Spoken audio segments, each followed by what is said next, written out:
I'm Ari Melber, and we are reporting live from somewhere, as the saying goes, specifically Washington. Congress under new management after the bruising fight to elect Speaker McCarthy and for all the talk among GOP hardliners about how that clash, remember they said that would really change things. It would upend the D.C. games or usher in a more accountable, less swampy leadership. That's what they said. Well, tonight, for top Republicans, I can tell you it's business as usual. The same playbook the Republican Party used during the last time the Democrats were in the White House and they had the Congress. It's the brinksmanship that can rattle the economy, and some conservatives argue actually hurts them too, that it drags down the GOP in the long run.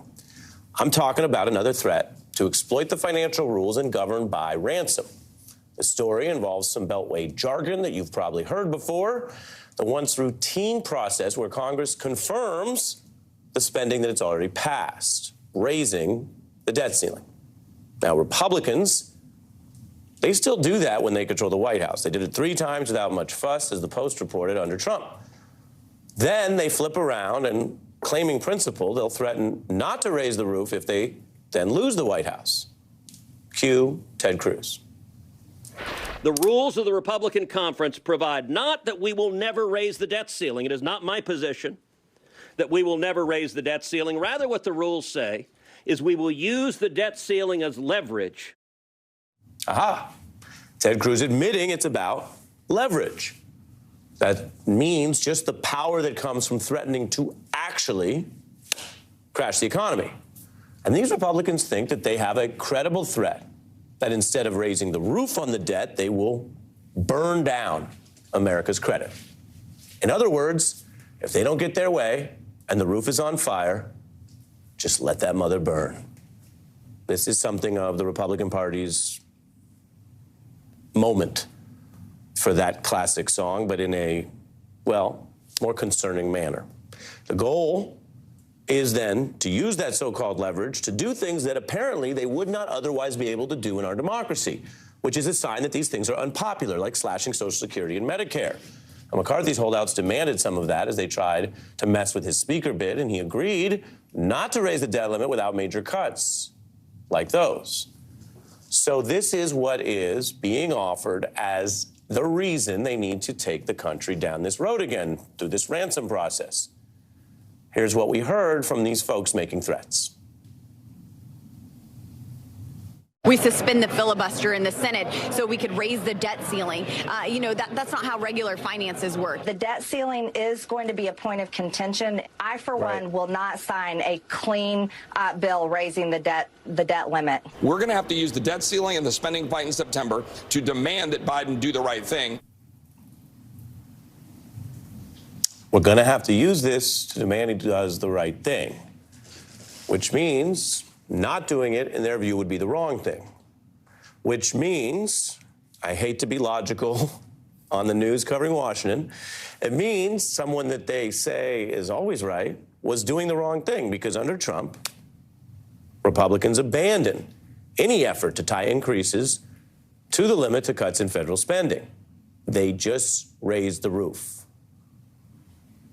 It's all here. We have the receipts. We've all lived through it. That was what, in Mr. Roy's telling, would be the wrong thing. And that's what the Republican Party was signed on to, which is why, even though reporting sometimes involves showing you what they're saying, I cannot in good conscience tell you that what they're saying is true or reasonable. It's the opposite of a couple years ago when we were all here.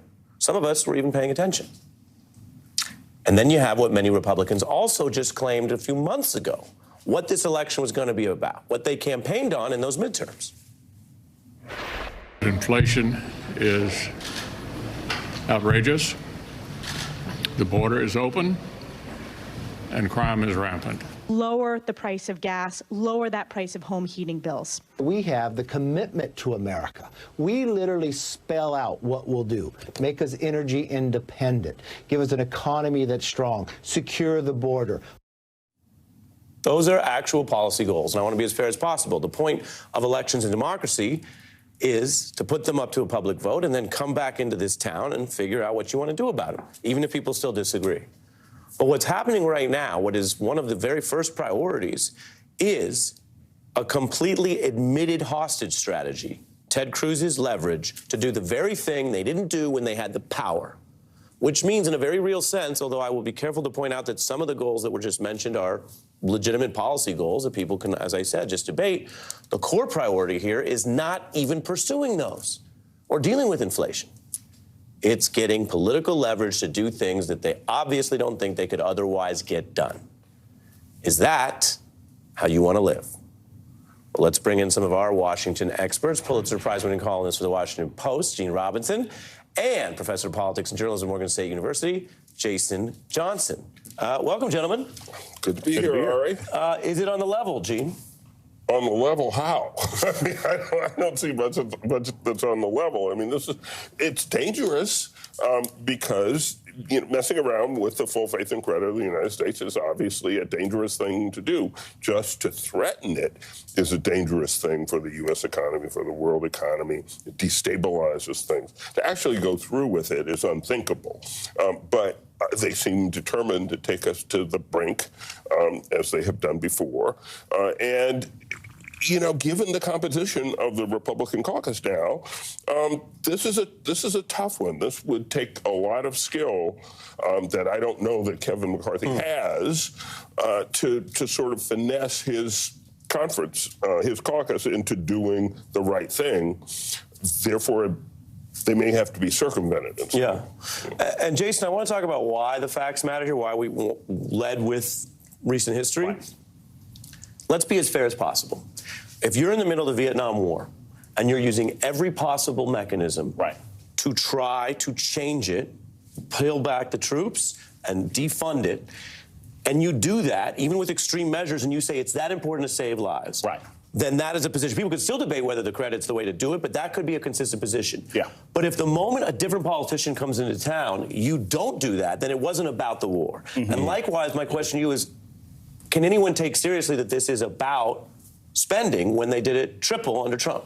No. You know it's not about spending. You know it's about political leverage. And the part that makes it really obvious here is not just how disingenuous they are, but we have to remind the public that the debt ceiling isn't a real thing. Right? Like, you can get rid of the debt ceiling if you want to continue with your, to continue with your metaphor, your musical metaphor from the beginning. They could follow the meth and red method and just tear the roof off, right? Like, they don't have to have a debt ceiling at all. The debt ceiling is maintained in part because people want to engage in this kind of political brinksmanship. And Gene Robinson is much more of a method man than red man. Because he's just more calm and reasoned, the voice. Much more reasonable, much more reasonable. Red man, I don't even know, he hasn't even been on the beat. I mean, he's got to show up. He's got to show up. Brick City needs to be here. But that's the thing. So we have to understand that all of this, these are contrived arguments, right? And if there's a good moral reason, then fine. But there isn't a good moral reason right now. We know that with McCarthy and Marjorie Taylor Greene, they're not pursuing any real policy. They just want to make Joe Biden look bad. And that's why this is problematic, even to the public, even if we end up suffering. Right, but we have been here before. And it does not end up making anybody look bad but the Republican conference. In the end, that's what happens. I mean, it's what's happened before. It's going to happen again. Well, that goes to the largest question, right, which is, do they have leverage, Jason? Or to Gene's point, are they threatening to punch themselves in the face? They always have leverage because at the end of the day, most Republicans are gerrymandered into districts where they're not really going to suffer any consequences. Now, we currently have, about 18 Republicans who are in districts that Joe Biden won, so they could potentially get in trouble, but 2024 is a long ways off. So if you end up with a government shutdown, there's more than enough time to try and spend it and justify it and make Joe Biden look incompetent. At the end of the day, they'll probably come up with a deal. It'll be something that'll make the hard right of the Republicans feel happy, but it won't ultimately help the country. And Biden's concern right now is he's got to look strong. If he sends Vice President Harris to do negotiation the way Obama used to do with him, I don't know that that's going to work well. Kevin McCarthy wants Joe Biden. He wants to have his face-to-face moment with Joe Biden so that he can look like he's strong and standing up to the president, to his own caucus. And Gene, I want to run one more thing by you because you've covered so many of these debates. You may remember when the Saturday Night Live iteration of Gerald Ford said, "I was told there'd be no math."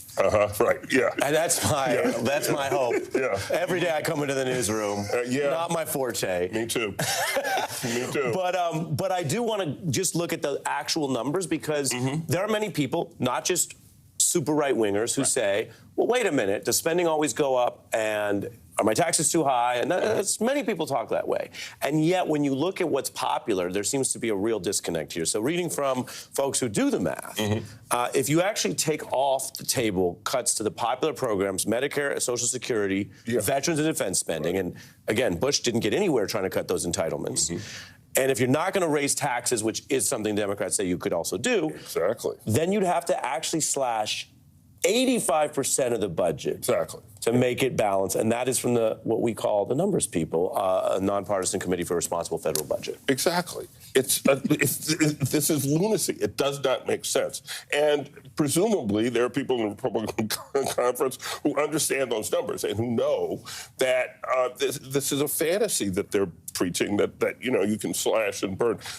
They can't cut Medicare and Social Security. It's there'd be people with torches and pitchforks coming after them. And so, and you can't cut all discretionary spending, which is a lot of really important stuff that has to get done, but you can't cut 85% of that. It's ridiculous. So Jason Stays, I want to tell people what's coming up, and part of what's coming up is something that you just walked in. First thing, Gene, I'm going to let people in behind the curtain.